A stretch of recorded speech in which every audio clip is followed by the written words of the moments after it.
Is anybody listening? Ever feel like no matter how loud you speak, no one truly hears you? Like even people closest to you don't get you? Or worse, they don't even see you? That's one reason relationships sink, and I've got two more coming your way. Welcome to Mind Blind, where we explore the human condition that has brought us to the brink of extinction and the edge of enlightenment.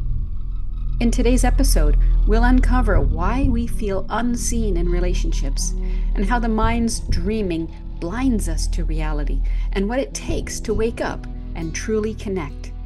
Because even in the depths of dreaming, there is the truth and it's on our side. Dawn is coming, open your eyes. These lyrics from the Walter Mitty theme song point to a profound truth. Awakening from the mind's illusions is the key to real connection.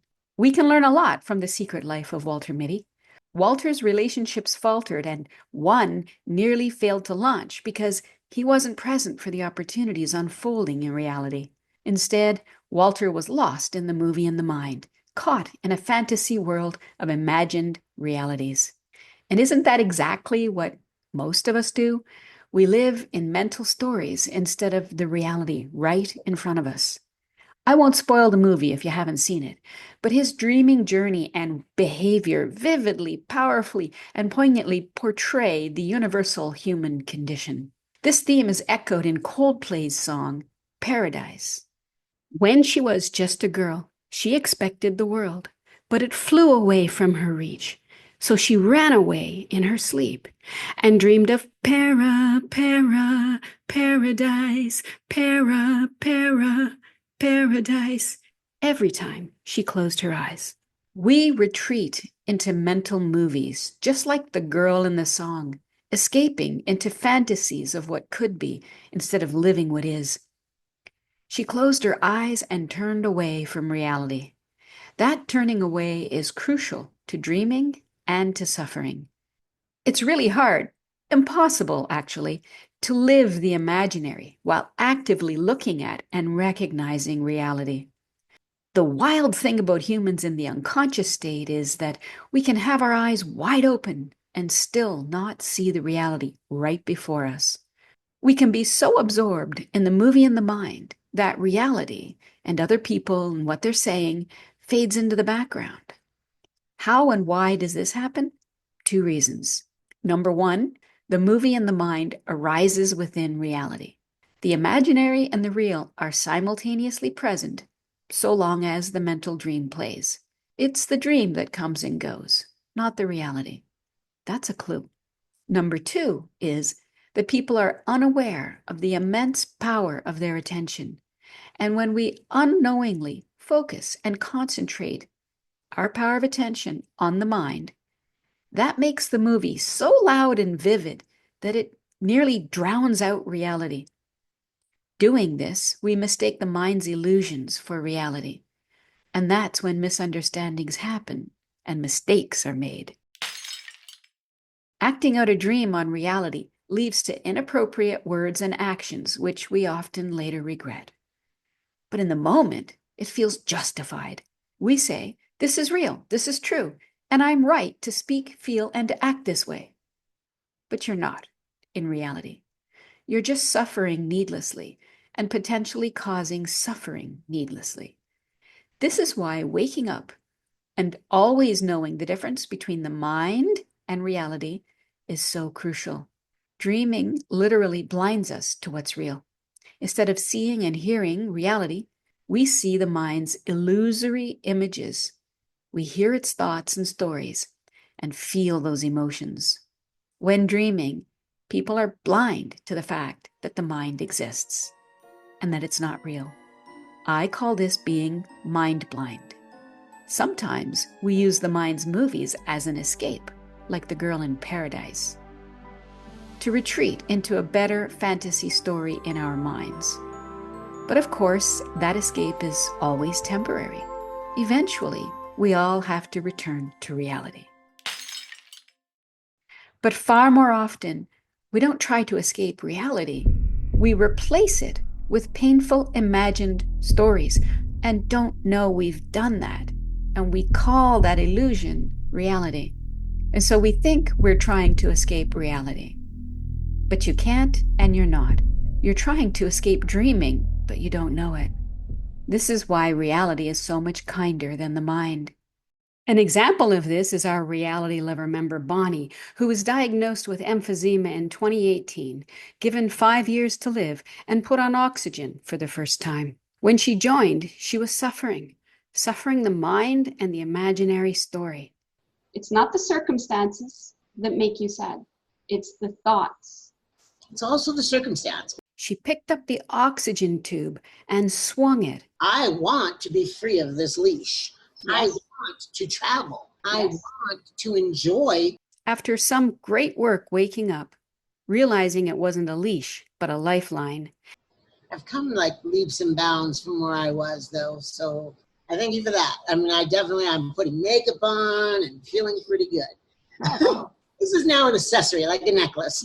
After indulging in and stabilizing in love and joy, she later made more dramatic switches. Before I met you, life was a big struggle all the time. I was on a roller coaster ride. Pretty much my whole life it was like that. And when I got sick, and that roller coaster went down in that gully, and it didn't come back up. And I've got 7 kids. Yep, 7. Wow. Yeah, and they didn't want to be around me because I was very depressing. I mean, very depressing. Everything that came out of my mouth was poor me, you know. And so they didn't want nothing to do with me. But my oxygen was at 27% capacity in my lungs, and could only walk maximum of 50 feet. And yeah, I struggled really hard with that. And then the mind kicked in. But it was all said and done. I was on 14 different medicines for anything from pain to mostly mental, psychotic medicines for anxieties and mood disorders. And it got to a point where my kids didn't want to be around me. And so then they started getting very suicidal. My insides were just going crazy. I didn't know anything. I was lost, so lost. So I was on the internet scrolling along, and I ran into one of your classes that you were holding. And at first I was like, oh, I don't know. And then I was like, something spoke to me and said, give it a try, listen. So I listened, and then the money part came up, and I'm like, well, I'm broke, I'm disabled, I have no money, you know, all the stories that you hear that you can't do. Yes. And my heart said, no, you have to. The difference that it's made in my life has been so incredible. I have not had one roller coaster ride, not one, in a year. Oh, a year and a half, right? Wow. I have my tools to help me stay. Never again will I be in that position. Never. And, you know, it's been 5 years that they told me I was going to die 5 years ago. And I'm healthier now than I ever have been. Wow. My lung capacity is now at 61%. I'm only on 2 medicines, but I no longer take any psychotic meds, nothing like that. I was like, well, what I want is to go back to work and be part of this, you know, life that we've built. And I don't want to feel like a burden. I don't want all of that. But this leash right here is holding me down. I'm attached to this. And I literally was attached, not just physically, but mentally. And that's what killed me right there. And it was that one conversation, that first conversation that we had for something clicked. And it was like the next day she was, this is not my leash. Exactly. This is an accessory. Accessory. This is my jewelry, my accessory. Nothing a doctor says makes or breaks me. Nothing that anything out here is going to make a difference at all. At all. It did take a minute to see that. Just a short minute.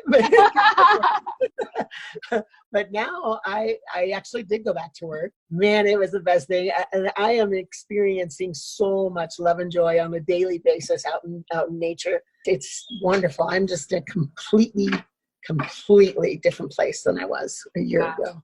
what you experience, the reality of what you experience shows this work works. It works. I'm not suffering. I am happy. I'm ill and I'm happy about it. That's not a complete 360. I don't know. Even the deaths. I mean, I lost my sister, my aunt, and my mother within like a 6-month period there, all at the same time. And I didn't suffer over any of it. None of it. I haven't lost. Years of love. He's right here, nice, safe and sound. Holding on to her right here. Right. My heart's just getting bigger because everything's going in there. Thoroughly enjoying life. And to this, mwah, I owe you that. Isn't that inspiring? This member's first transformation didn't come from changing her circumstances. She was still living with the experience of emphysema as it was manifesting.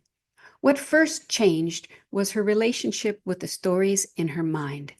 She stopped believing the story that her life was over, that her illness defined her, that she was leashed and that she was powerless. Instead, she found freedom in shifting her state, doubting those stories, and seeing what was real. Only then was she empowered to be able to make amazing changes in her circumstance. Through her story, we can see how reality is so much kinder than the fearful, painful, spiteful, hurtful mind, which can get offensive in its defense. As Byron Katie says, defense is the first act of war. When you defend yourself, it's because you took offense. You blamed someone of something in your mind and felt threatened by the imaginary. It's like an abused dog snarling and biting at a gentle feeding hand. The dog isn't biting at the compassionate hand.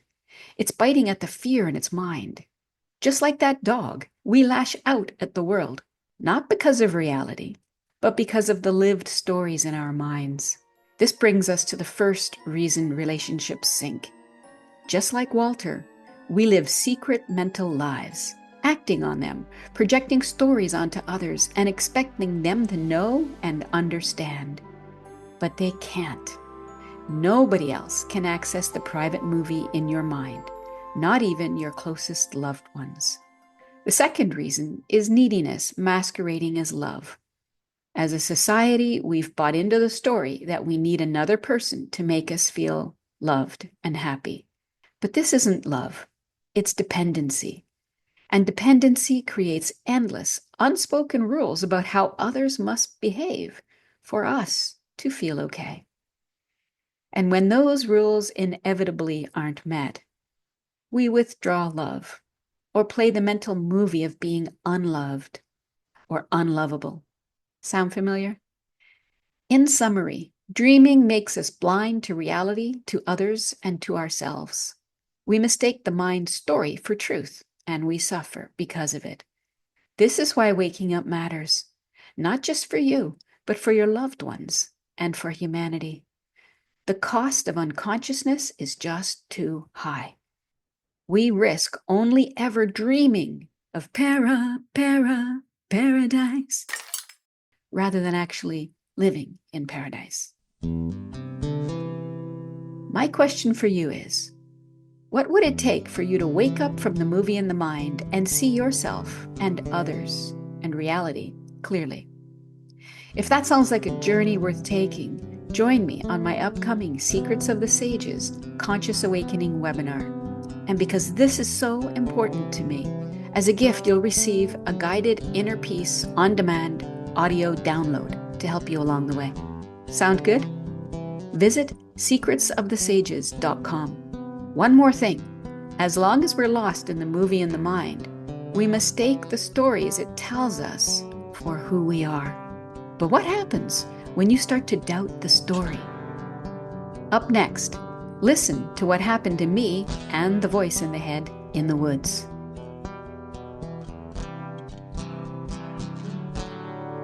P.S. If you are the voice in your head, who's the one listening to it?